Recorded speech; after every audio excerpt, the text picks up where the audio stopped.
при советской власти, было решение, чтобы эту часть каким-то образом сохранить. А именно в 19 веке было выбрано вот это вот здание. Первое вот это каменное здание 20 века. Город начал украшаться, город Якутск начал жить.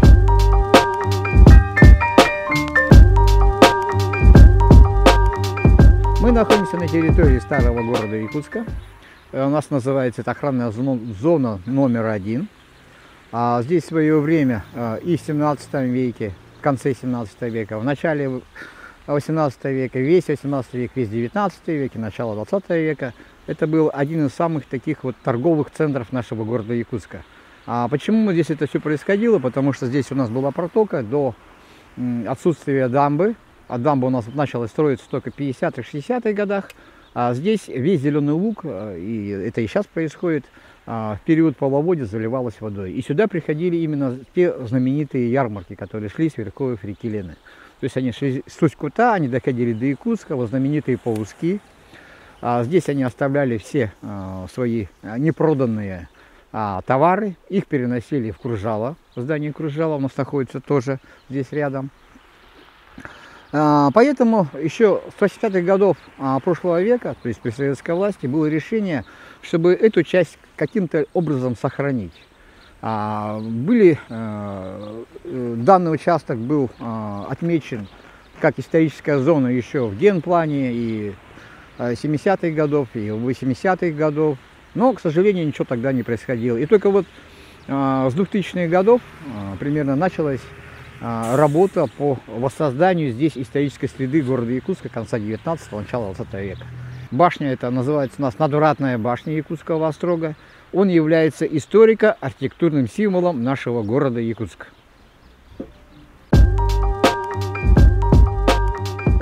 Историческая часть города Якутска, так называемый Залог, да?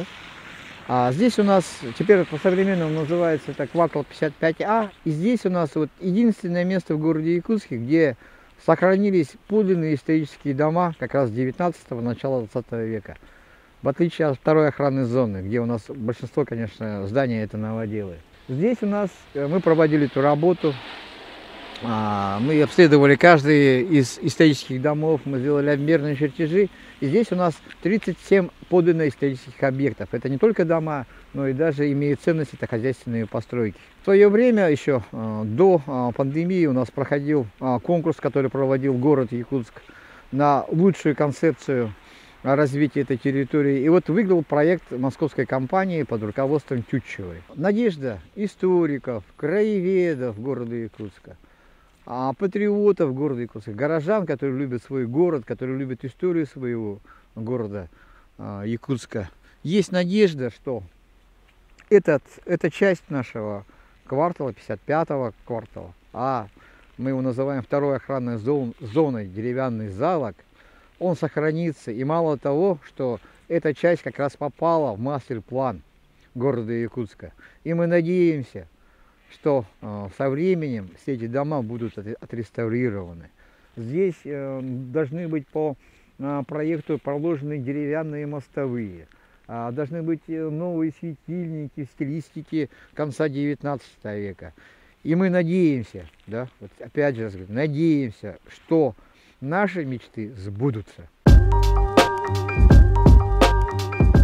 Храм был построен в середине 19 века. На средства якутских прихожан, якутских купцов. Впоследствии в советский период здание было передано уже советской власти. Здесь располагались всевозможные культурные учреждения. И вот уже в начале 2000-х годов это здание было передано Якутской епархии, было отреставрировано на средства федеральные в том числе. И этот храм теперь служит для всех прихожан нашей республики. Само здание очень удивительно тем, что хотя инициатива была на строительство этой публичной библиотеки областного музея принадлежала Ивану Ивановичу Крафту, но средства на строительство были собраны также у именитых горожан и областных чиновников. Строительство первого такого красивого каменного здания именно в 20 веке было построено уже и запущено в 1911 году. И отрадно именно то, что первое вот это каменное здание 20 века было именно построено именно для горожан, для жителей тогда Якутской области. Потому что на тот момент, да, библиотека это был главным источником информации, образования, науки. Светские люди стали посещать самое красивое здание города Якутска, но для них это был всегда праздником. Также в этом здании показывали первый кинематограф, то есть был такой казак Никулин, местный городской казак, который здесь приобрел первый киноаппарат, и он здесь же на первом этаже показывал первый кинематограф. Тоже много вопросов задают, почему он назван именем профессора Габышева. А дело в том, что Михаил Федорович Габышев, он был профессором, он был доктором наук, он был выходец из нашей республики. Даже в 1927 году он занимал пост наркома земледелия в Якутии. Но впоследствии он стал уже именно очень знаменитым ученым. И самое-то главное, он был еще и хорошим, очень большим коллекционером. И после уже в старости лет он завещал всю свою коллекцию, а коллекция у него было более 300 работ 16-19 века, исполненные фламандскими, голландскими, итальянскими, французскими художниками. Он ее завещал в нашей республике. И вот в конце 60-х годов эта коллекция прибыла в Якутск, и было решение как раз вот найти самое красивое здание на тот момент, которое более подходило по стилистике. Именно в 19 веке было выбрано вот это вот здание, бывшее здание Якутского областного казначейства. И вот с тех пор, были какие-то моменты, особенно в конце 80-х, 90-е годы, конечно, здание не эксплуатировалось, но в последнее время вся эта коллекция, она хранится теперь здесь, и она же здесь и выставлена. Площадь Дружбы народов. В традиционный период это был главным административным центром не только города Якутска, но и всей нашей республики. Тогда она называлась Якутской областью. Именно здесь в конце 17 века, в 70-х годах был построен острог, который мы называем острогом Преклонским, который был достроен уже воеводой Кравковым. Именно наш символ, историко-архитектурный символ города Якутска, надвратная башня, она стояла вот на этом месте, где как раз мы стоим. Здесь стояло раньше областное управление, где сидел и работал знаменитый губернатор Иван Иванович Крафт. Соответственно, здесь же рядом и областное казначейство. Сам дом губернатора находился, вот с моей стороны получается, это справа, там где у нас прокуратура, там у нас находился дом губернатора. То есть главный административный центр Якутской области находился именно здесь. Именно вот это исторический центр города Якутска и административный центр Якутской области. Но самое интересное, что именно здесь впервые в истории нашего города Якутска был разбит первый сквер. И этот сквер был разбит по инициативе, опять же, Ивана Ивановича Крафта. Ее поддержали все горожане города Якутска, которые хотели наш город украсить. Я уже повторялся, были построены в правлении Ивана Ивановича Крафта. Это такие здания, как окружной суд, публичная библиотека, которую мы сейчас называем ее Пушкинской, ныне Национальная библиотека, областное казначейство, здание музея краеведческого, которое раньше называлось Архиерейские покои. То есть это вот город начал украшаться, город Якутск начал жить именно той культурной жизнью. Люди стали ходить в кинематограф, люди стали разговаривать по телефону.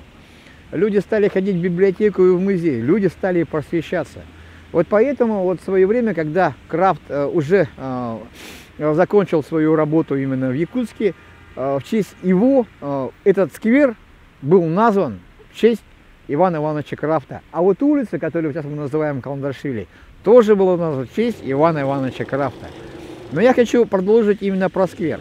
Сюда горожане стали приносить, то есть это было методом так называемых народных строек, которые мы называем в советский период субботники. Люди приходили, они высаживали здесь самые красивые кусты, которые растут в долине Туймада. Здесь работал фонтан в летний период, здесь проходили Концерты у нас был свой духовой оркестр. Да? Это духовой оркестр, который был составлен из учеников реального училища.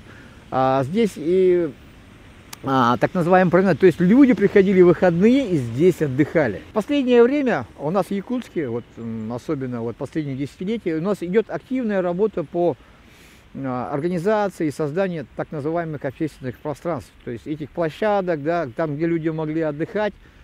У нас теперь их стало много, и это очень хорошо для города Якутска. Поэтому я надеюсь, да, вот о том, что вот мастер-план вот города Якутска, когда мы его рассматриваем и смотрим, то есть практически каждый квартал, да, должен быть обеспечен именно такими общественными пространствами, ну, как я их называю, зонами просто вот отдыха, где можно будет посидеть на скамейках среди хороших наших вот березок, то, что у нас растет, да, вот этих растений, посидеть, поразговаривать в теплое время, посидеть со своими внуками, со своими детьми. И надеюсь, что вот мастер-план, он поможет и улучшит наш город.